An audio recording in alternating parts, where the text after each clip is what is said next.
السلام عليكم ورحمة الله وبركاته. ازيكم يا حبايبي؟ عاملين ايه؟ يا رب تكونوا بخير. النهارده بقى هنعمل العيش الشامي الاقتصادي الجميل. بما اننا بقى في غلاء بقى والعيش مش بيقضي، هنعمل لاولادنا عيش جميل جدا ينفع للمدارس وينفع. بصوا، تحب تعمليه سندوتشات للمدارس، جميل جدا. بصوا، وفي قلب كمان لو حبيتي تغمزي منه، حاجة جميلة جدا بجد، جميل قوي واقتصادي، وفي نفس الوقت هتعمليه بكل سهولة وبكل بساطة، وهيطلع معاكي كمية كبيرة ما شاء الله عليه. عملت لي ولا 20 رغيف. يلا نشوف عملناه ازاي بكل سهولة وبكل بساطة. هنعمل احلى عيش شامي، وعلى حسب رغبتك، حابة تكبري الرغيف حابة تصغريه. انا حبيت اعمله بس كده اهو، زي اللي بيتباع بره بالظبط اهو، شايفين بحجم اللي بيتباع بره. يلا بينا نشوف عملنا الرغيف الجميل ده اللي بيتفتح معانا بكل سهولة، وبيتعمل سندوتشات للأولاد بكل سهولة. يلا بينا نشوف عملناه ازاي. دلوقتي هنستعمل المكونات بتاعتنا، سهلة جدا وبسيطة جدا، وهتلاقيها في كل بيت. معايا حوالي نص كيلو من الدقيق متعدد الاستخدام، ومعايا كيس خميرة فورية، معايا كوباية ونص من المية، ومعايا رشة ملح ومعلقه سكر. هبدا احط بقى السكر والملح مع بعضيهم بالطريقه دي، وهنقلب مع بعض. وهنحط كيس الخميره كلها،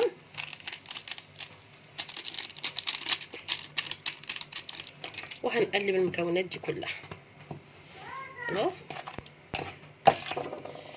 هبدا احط الميه بتاعتي، ميه دافيه عشان احنا في الشتاء. ممكن تستعملي لبن، بس انا حبيت اخليها اقتصادي على اساس ان انتي في اي وقت نحب نعمل العيش هنلاقيه متواجد معانا. اوقات مش بيبقى موجود معانا اللبن على طول، فنستعمل الميه، هتبقى موجودة في كل بيت، وفي اي وقت نحب نعمل العيش للاولاد هنلاقيه. وخصوصا عشان رمضان جاي علينا دلوقتي، هينفع معانا في السحور قوي، بجد هيبقى جميل قوي في السحور.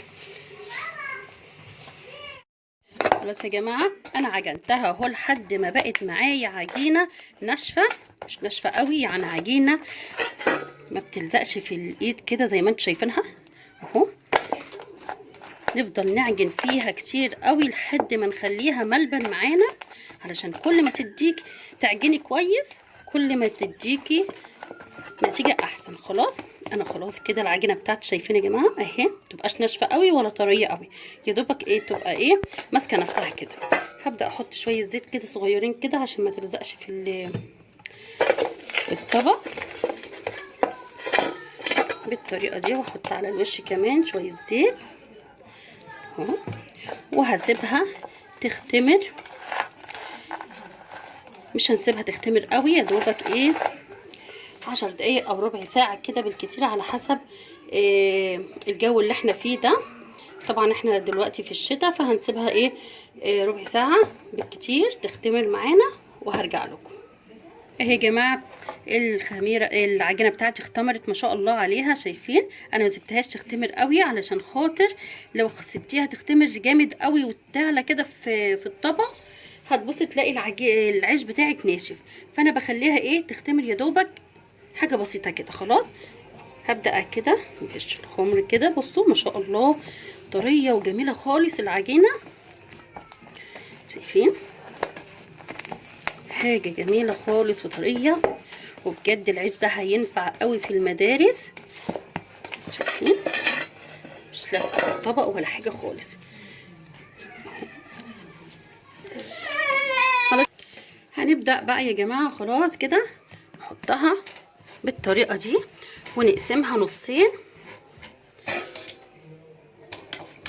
علشان نقسم العجين بتاعنا قطع صغيره، ونمسك كل قطعه كده ونعملها العيش بتاعنا عشان تبقى ايه قطع متساويه.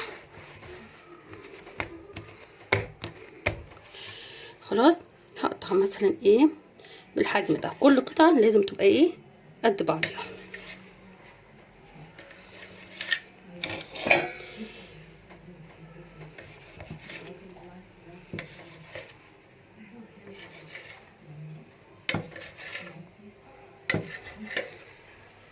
مش عايزين عيش كبير، يا دوبك يكون عيش زي العيش السياحي اللي بيبقى موجود اهو في السوق. خلاص هنعملها كده كوره كده صغيره. هجيب شويه دقيق كده في الطاوله، هنرشها كده وهنبدا نحط ايه الكور بتاعتنا. خلاص مش عايزين تبقى ايه كبيره قوي، يا دوبك كوره صغيره كده.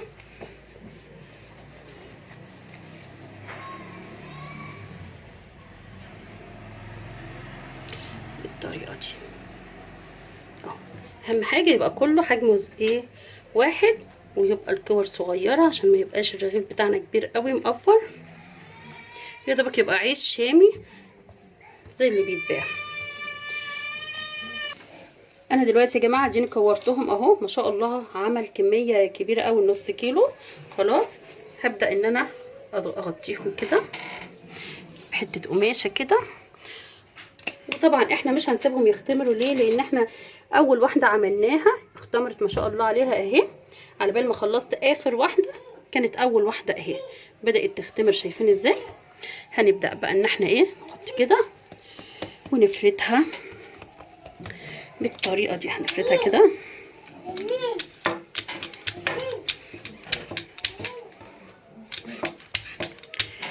هي مختمره ايه مش محتاجه ما شاء الله عليها، بتتفرد بكل سهوله معايا اهي.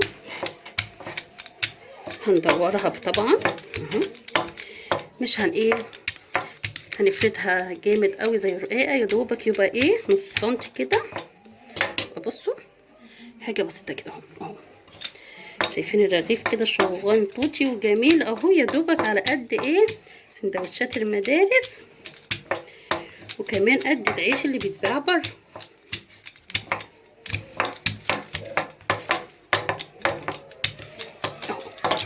شايفين ما شاء الله عليه؟ بصوا حجمه كويس قوي قد اللي بيتباع بره، والسمك بتاعه بيبقى كده. شايفين يا دوبك نص سم.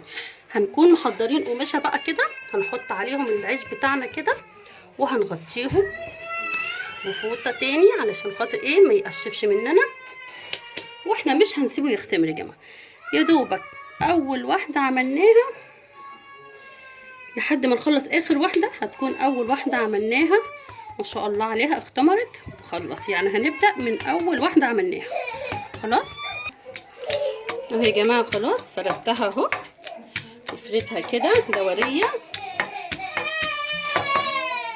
بالطريقه دي.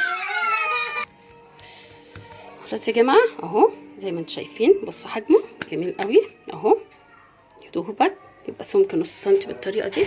وهنبدا نحطه جنب اخوه بالطريقه دي. خلاص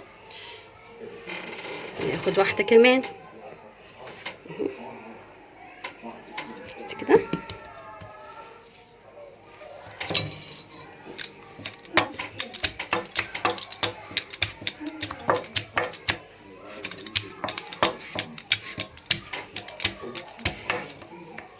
وحلاوته انك انتي مش هتسيبيه يختمر كتير، يا دوبك على بال ما تخلصي اخر واحده هتكون اول واحده اختمرت ما شاء الله عليها. بجد العجينه دي خلاص اهو ان شاء الله. العجينه بتاخد وتدي معايا زي ما انتم شايفين كده. خلاص اهو هبدا احطه تاني كده اهو.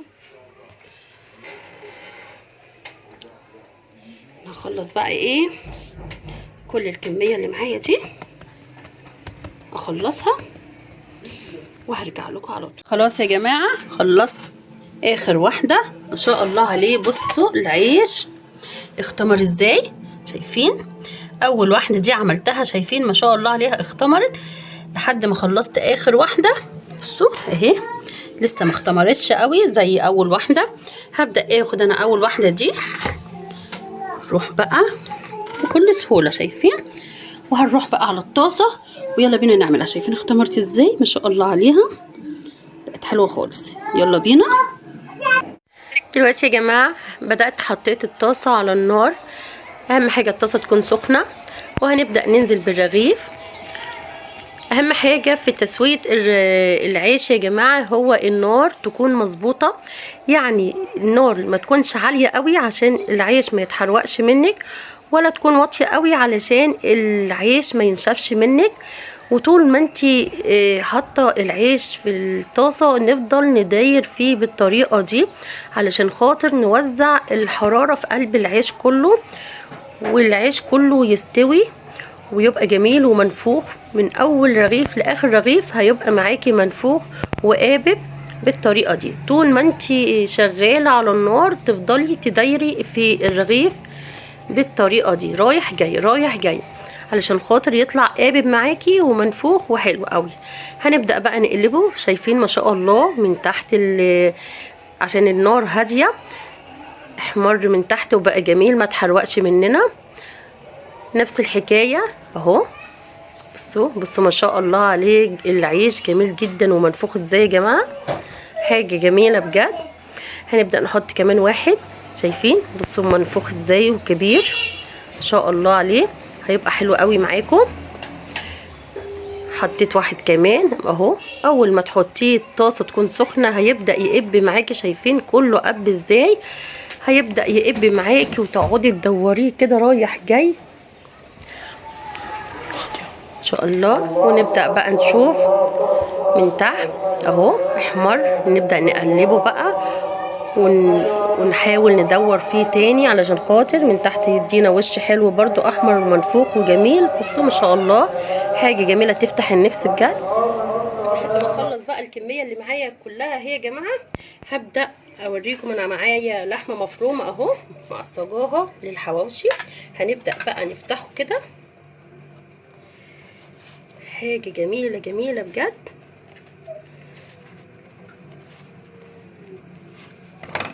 شايفين يا جماعه، بصوا مرق من جوه ازاي، حاجه فظيعه. هبدا بقى نحشي بقى اللحمه المفرومه اهو، نكبسها كده شايفين اهو، حاجه تحفه. نفتح التاني كمان اهو بالشكل ده، شايفين بصوا من جوه حاجه فظيعه بجد. هبدا بقى نحشي اللحمه بتاعتنا، وهنبدا بقى ايه نحمره بقى ونعمله. بصوا حاجه جميله جميله بجد، اتمنى تجربوه. اخلص الكميه كلها اللي معايا، حبيت اوريكم بس ايه بيتفتح ازاي ويتحشي. اخلص الكميه اللي معايا وهرجع لكم. يا جماعه انا خلصت الكميه بتاعتي كلها ما شاء الله عليه زي ما انتم شايفين كده. بصوا يا جماعه جميل خالص بجد، هينفع سندوتشات المدارس، هينفع في الازمه الاقتصاديه اللي احنا فيها. بصوا منفوخ وجميل جدا ما شاء الله عليه بجد يا جماعه، جربوه هيعجبكم قوي. وحاجه كده طريه خالص. بصوا هفتح لكم واحد كده، شايفين بيتفتح معانا بكل سهوله، شايفين من جوه ليه قلب كده تعرفي تاكلي منه تغمزي. حاجه جميله جدا بجد يا جماعه، جربوه حاجه اقتصاديه وجميل وفي نفس الوقت ما شاء الله عليه. عمل لي كميه كبيره قوي، بصوا عمل لي كميه كتيره خالص من نص كيلو الدقيق. يا رب الفيديو حبايب قلبي يكون عجبكم، متنسوش بقى تعملوا لي لايك واشتراك في القناه، والسلام عليكم ورحمه الله وبركاته.